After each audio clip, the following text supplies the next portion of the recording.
Talk about the recovery in Europe, which is taking hold. We should have 2% of growth next year. Thanks to much hard work, Europe and the Eurozone have really moved on. The focus now is on reinforcing economic fundamentals and on jobs.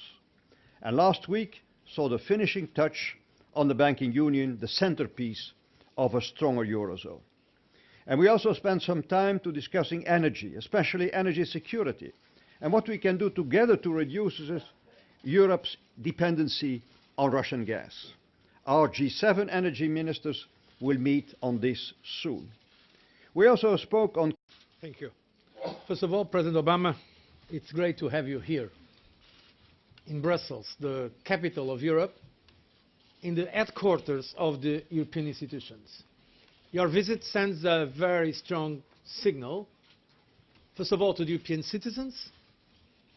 They understand how important it is, this transatlantic relationship for Europe and for the United States of America. To American people, I like to say to the American people that you can count on us as your best friends and allies, and also to the rest of the world. We remain committed and open, and we are decided to engage in all the global issues, from free trade to achieve the Millennium Development Goals to climate action. But at the same time, we will also be firm in defending our common values, those of peace, of freedom, of the rights of the individual, the rule of law, of international law. The European Union and the United States are working together to make sure that actions that are unacceptable will bear serious consequences. And in fact, we can say that it is in this spirit that we have not only been working on issues like Iran or the Middle East peace process, but most recently on the crisis in Ukraine. We have discussed this again today.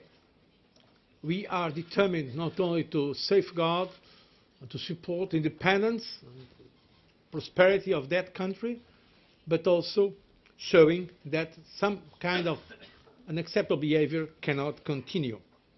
We also discuss, linked to this aspect, but not only linked to this issue, the importance of energy security. At ministerial level, our teams are going to meet already next week to discuss some issues in terms of energy cooperation between Europe and the United States. A very concrete, probably the Europe, including the European Union, is the cornerstone of our engagement around the globe. We are more secure and we are more prosperous. The world is safer and more just when Europe and America stand as one. And later today, I look forward to speaking to the young people from across Europe about how we can sustain the values and ideals that are at the heart of our partnership. As Presidents Van Rompuy and Barroso just mentioned, our work today touched on a full range of issues where we work together. We agreed to step up our efforts to boost growth and job creation on both sides of the Atlantic, and that includes working to conclude a transatlantic trade and investment partnership. And let me add, once we have a trade agreement in place, export licenses for projects for liquefied natural gas destined to Europe would be much easier, something that's obviously relevant in today's geopolitical climate.